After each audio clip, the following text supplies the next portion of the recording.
Infelizmente, o que nós mais vemos hoje são conceitos, pessoas rasas. Mas o que o mundo precisa de verdade é de conceitos e pessoas mais profundas.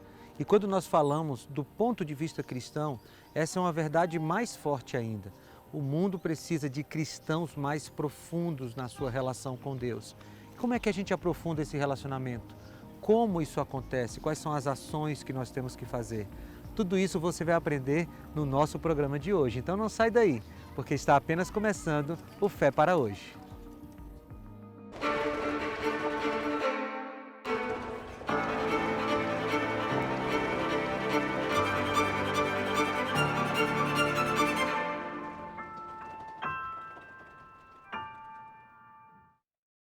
Eu quero te ajudar a aprofundar o seu compromisso com Deus. E a gente faz isso através do estudo da Bíblia.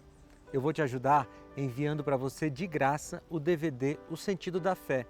É um presente da Novo Tempo, graças aos Anjos da Esperança que nos patrocinam e nos dão condições de produzir esses materiais e enviar de graça. Então, se você quer o DVD O Sentido da Fé, com 15 temas profundos a respeito do cristianismo, é só você pedir. O seu único trabalho é pedir o DVD. E tem 3 formas. A primeira forma você pode fazer agora mesmo. Pega aí seu celular, abre a câmera como se fosse tirar uma foto e aponta para esse QR Code que está aqui na tela. Vai abrir um pequeno link na tela do seu computador, do seu celular. Aí você clica nesse link, abre um formulário, você vai preencher seus dados e o DVD vai para sua casa de graça. A segunda forma também é virtual. Você entra no site biblia.com.br, está aparecendo aqui na tela. Aí você procura a imagem do DVD, clica nela, vai abrir aquele formulário, você preenche seus dados e o DVD vai para sua casa também de graça. Ou se você prefere ligar, aí tem que ser no horário comercial. Você liga para 0 operadora 12 21 27 31 21. Nesse número você vai ser atendido pela equipe da Novo Tempo, a equipe da Escola Bíblica, vai fazer um breve cadastro e da mesma forma o DVD vai para sua casa de graça. É um presente nosso.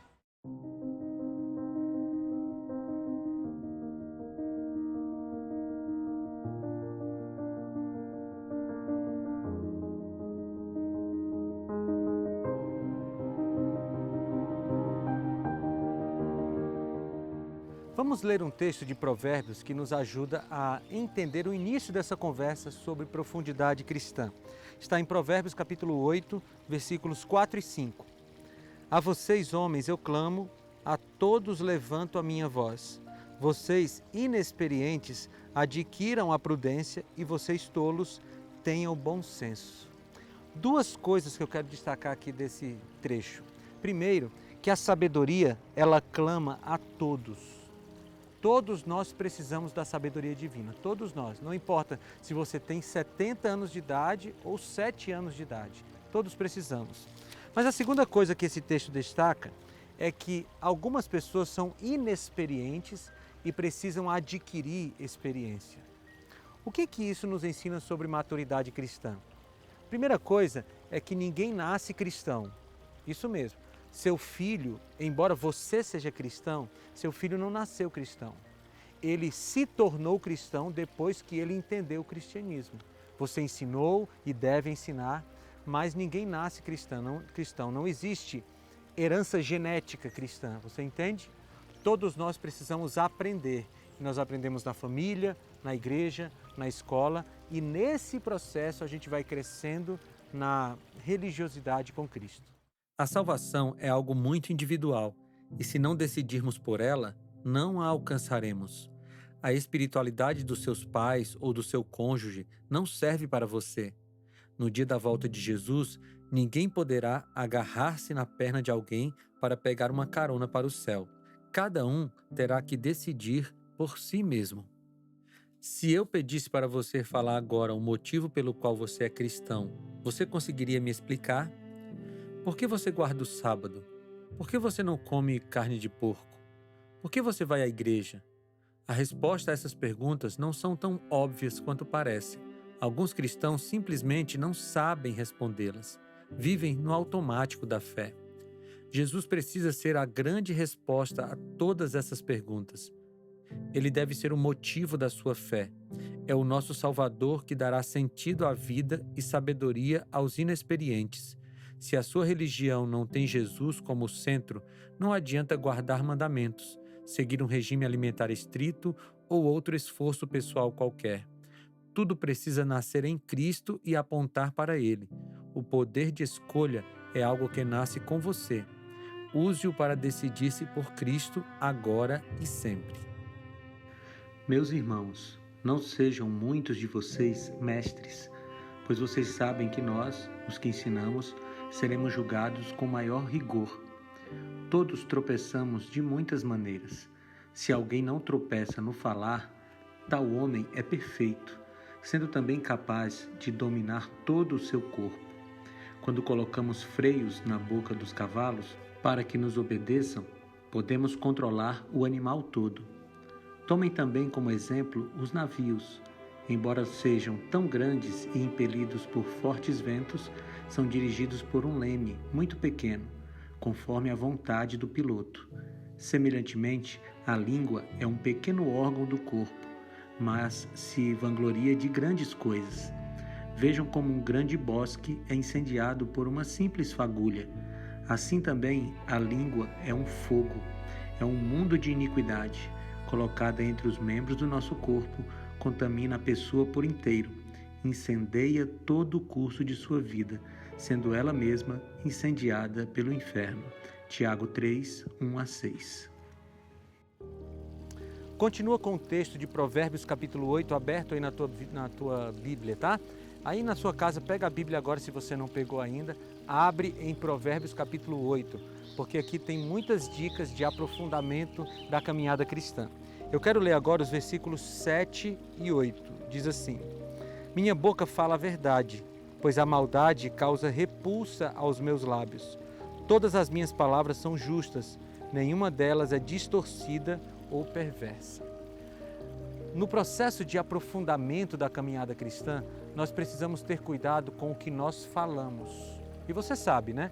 O que nós falamos é fruto daquilo que nós temos em nossa mente, portanto, daquilo que nós vemos, ouvimos e lemos. Bem, as palavras, elas são como as pétalas daquele dente de leão. Conhece aquela flor?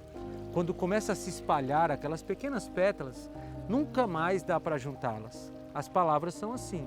Elas são como pétalas de dente de leão que se espalham pelo mundo e que precisam ser cuidadosamente espalhadas. Portanto, você quer aprofundar a sua caminhada cristã? Comece a ter cuidado com aquilo que você diz, que as suas palavras abençoem as pessoas. Cuidado com as redes sociais, por exemplo, para não ficar falando coisas só para ganhar likes enquanto ofende as pessoas. Veja, as palavras do cristão, a palavra dos cristãos a palavra do cristão é vida, é bênção. Eu queria encontrar a palavra certa para isso. Eu queria que você compreendesse que tudo que você diz deveria construir a vida das pessoas e nunca destruir. As palavras também precisam ser bondosas. Algumas pessoas, em nome da sinceridade, são cruéis com o próximo. Falar a verdade é necessário, mas isso não nos autoriza a humilharmos ou trucidarmos o outro. Jesus falava verdades duras para as pessoas, mas ele sempre colocava amor em suas palavras. Devemos falar a verdade sempre, mas recheada e embalada pelo amor divino. O apóstolo Paulo deu um conselho a um jovem ministro sobre como ele deveria cuidar das suas palavras. Timóteo, guarde o que lhe foi confiado, evite as conversas inúteis e profanas e as ideias contraditórias do que é falsamente chamado conhecimento. Professando-o, alguns desviaram-se da fé. A graça seja com vocês. 1 Timóteo 6, 20 e 21. O vento levará as nossas palavras para lugares que nem imaginamos. Portanto, cuide para que sejam justas, retas e bondosas. Para acertar sempre, imite as palavras de Jesus Cristo.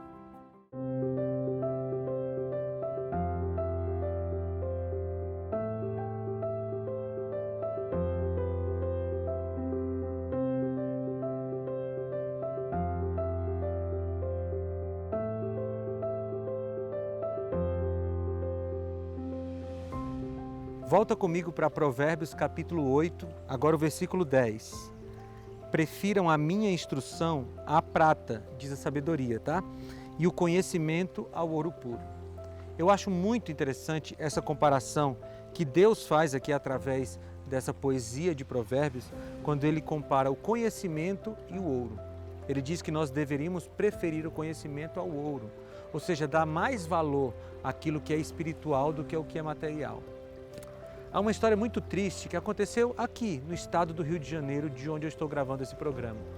Em 2016, um homem que era muito rico, muito bem sucedido, tinha uma família bonita, esposa, filhos, ele começou a passar por uma crise financeira muito grande.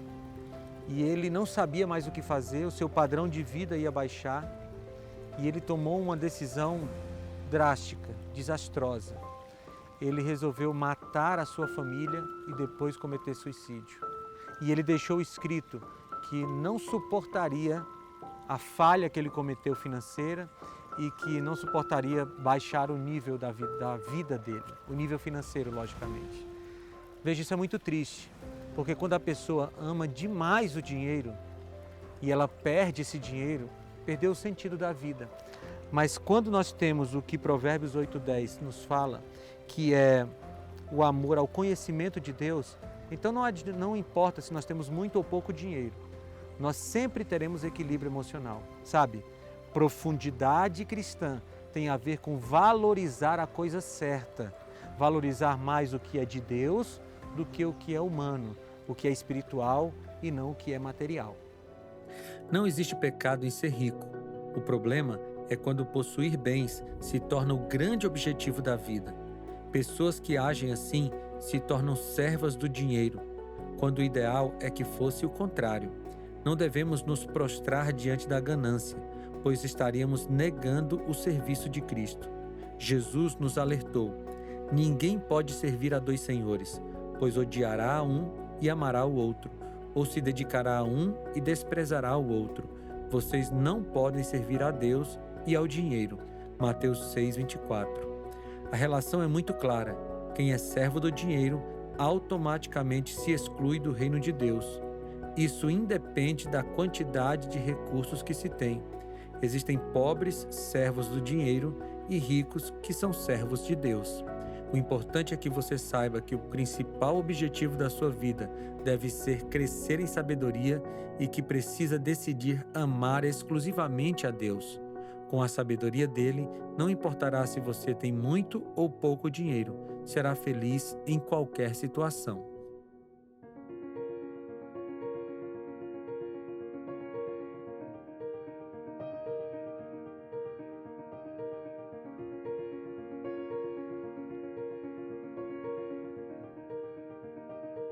Você está com a sua Bíblia aberta ainda em Provérbios capítulo 8? Agora eu quero ler junto com você o versículo 12. Diz assim: Eu, a sabedoria, moro com a prudência e tenho o conhecimento que vem do bom senso. Eu gosto dos provérbios pelas metáforas que Salomão usa aqui. E aqui tem uma metáfora de uma família.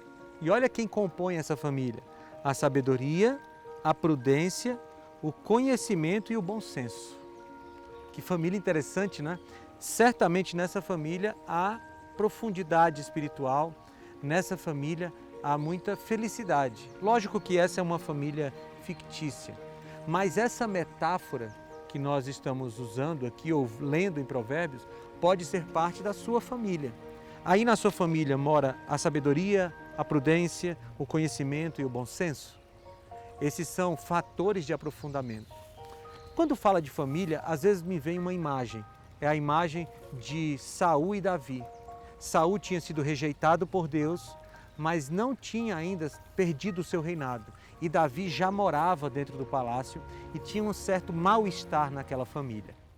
Jonatas, o filho do rei, já havia reconhecido a Davi como o sucessor legítimo do trono, embora ele fosse o herdeiro real. Percebemos isso no gesto realizado por ele.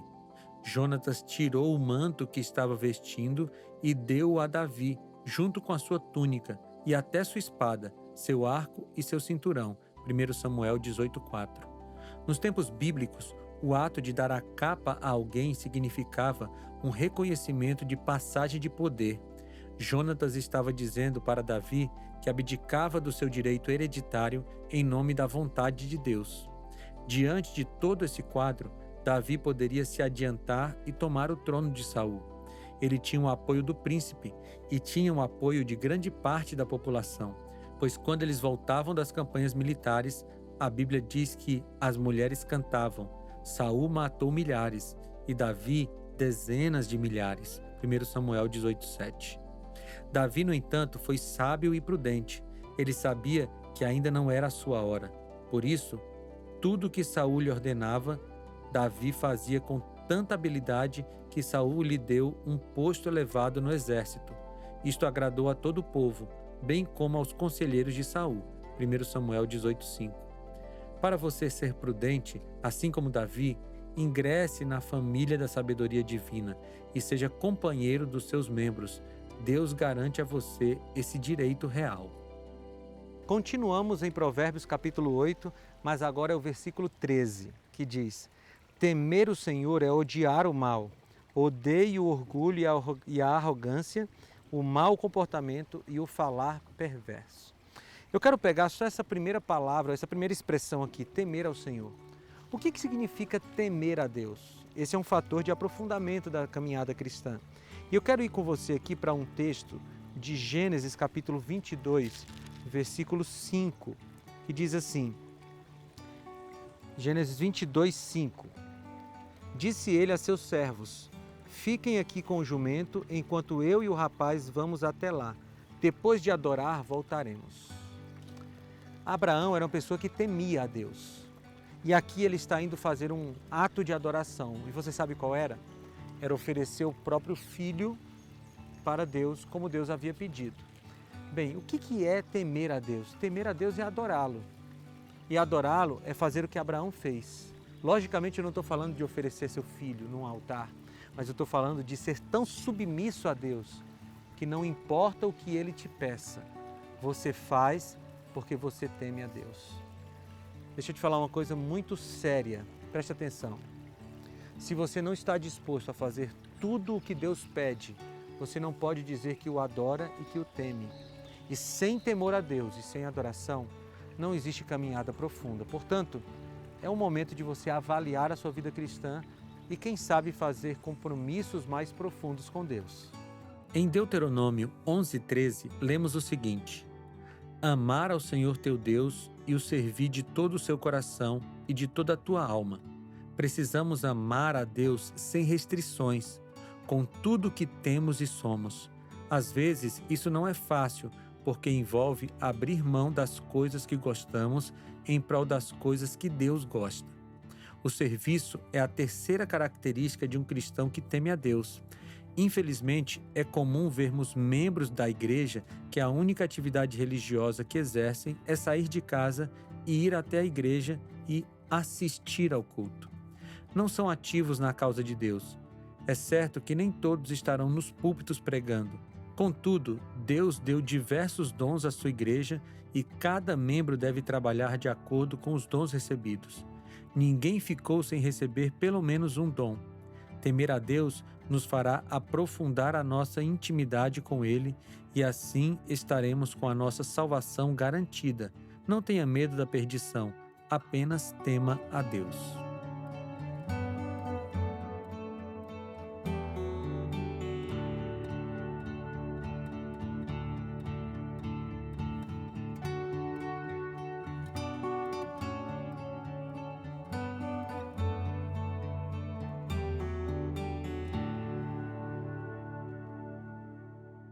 Eu quero continuar em Provérbios 8:13, porque tem mais coisa aqui que nos ajuda a aprofundar nossa caminhada cristã.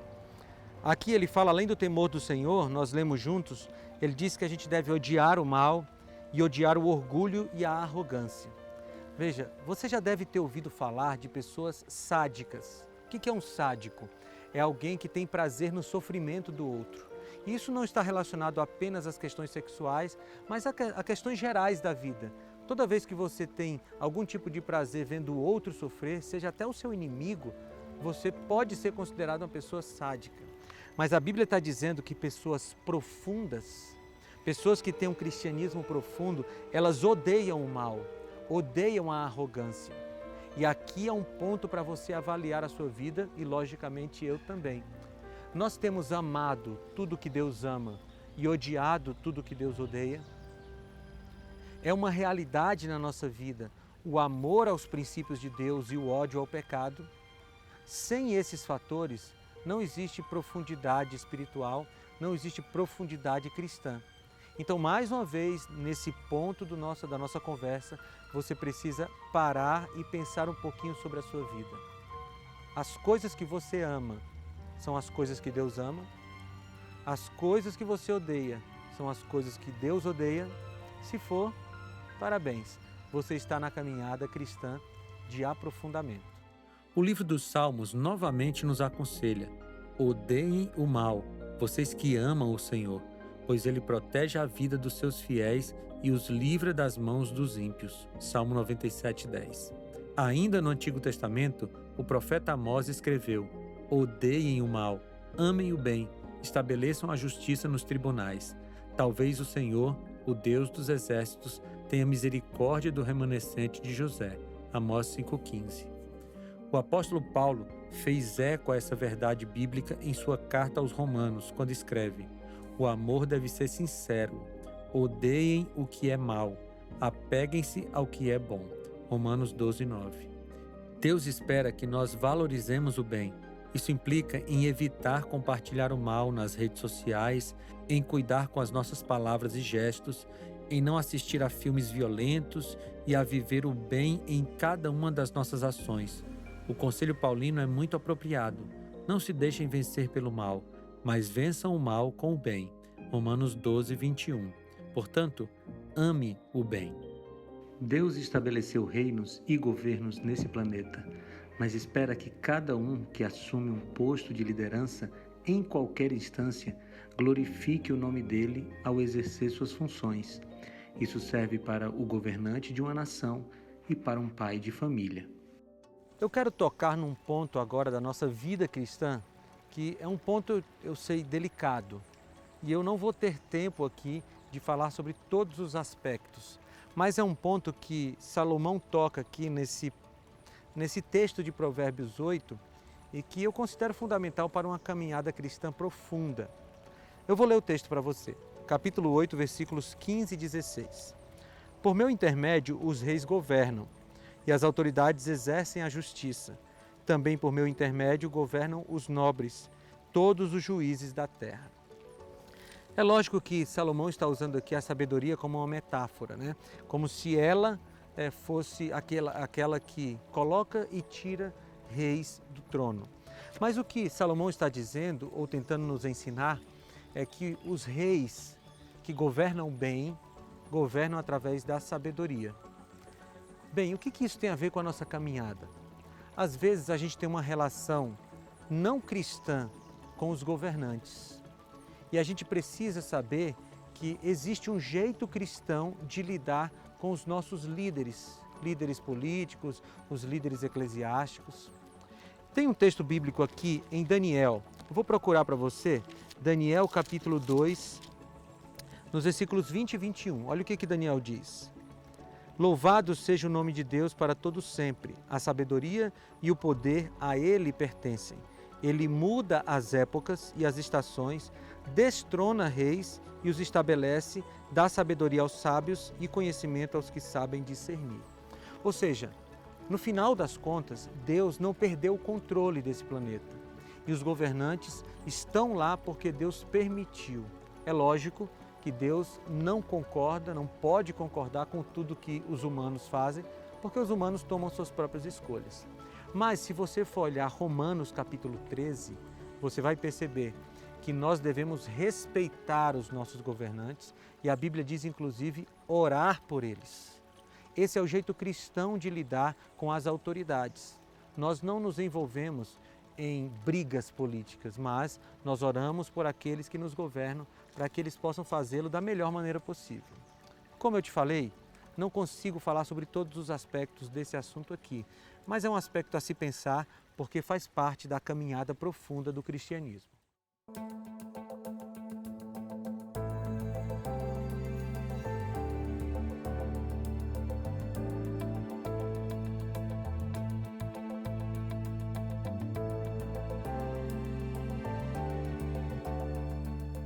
quero ler com você agora Provérbios capítulo 8, versículo 17. Amo os que me amam, e quem me procura, me encontra. Certa vez eu li um artigo no site da BBC que falava sobre características de pessoas bem-sucedidas. O jornalista falou algumas coisas muito interessantes das quais nós podemos tirar lições para a nossa vida espiritual. Em um trecho da matéria, ele escreveu: alguns estudos indicam que madrugar traz bons resultados. Em 2008, uma pesquisa da Universidade do Texas indicou que os estudantes que acordam cedo têm nota média superior aos que têm hábitos mais noturnos. Um estudo da Universidade Alemã de Heidelberg indica que pessoas que acordam cedo tendem a ser mais proativas, antecipando problemas melhor em seus trabalhos. Madrugar não é benefício apenas no mundo dos negócios e dos estudos. Na vida espiritual, acordar cedo para ter contato com o Eterno é um hábito fortificador para a sua espiritualidade. Necessitamos encontrar Jesus a cada manhã para receber dele forças contra a nossa natureza pecaminosa. Bem, eu quero ir para a última dica de aprofundamento, de como aprofundar a nossa caminhada com Jesus. E agora eu quero usar um exemplo do próprio Jesus. Aqui em Marcos capítulo 1, versículo 35, diz assim: de madrugada, quando ainda estava escuro, Jesus levantou-se, saiu de casa e foi para um lugar deserto, onde ficou orando. Veja, não existe nenhuma mágica nos horários da madrugada. O mesmo Deus que nos ouve às 3 da manhã, nos ouve às 10 da manhã. Mas Jesus tinha um costume interessante, digno de ser imitado. Ele orava sempre de madrugada. Antes do sol nascer, Jesus se levantava da sua cama para orar, para falar com o Pai. E esse era o grande fator da sua caminhada profunda com Deus. Aqui eu te deixo a última dica dessa nossa conversa de hoje. Você quer ter uma caminhada profunda com Deus? Você precisa ter momentos de tranquilidade com Ele. Vai ser de madrugada? Pode ser. Vai ser de manhã já? Pode ser. Vai ser à tarde? Eu não sei qual é o melhor momento para você. O que eu te aconselho é que seja um momento muito tranquilo, para que você abra a sua Bíblia, fale com Deus, ouça a voz dele e assim tenha um relacionamento com Jesus. Sem esse relacionamento não tem profundidade, mas com esse relacionamento é impossível não ser uma pessoa profunda. Então, faz o compromisso com Ele, já marca esse encontro com Ele todo dia, através da Bíblia e da oração. Eu te garanto, você vai ser uma pessoa profunda.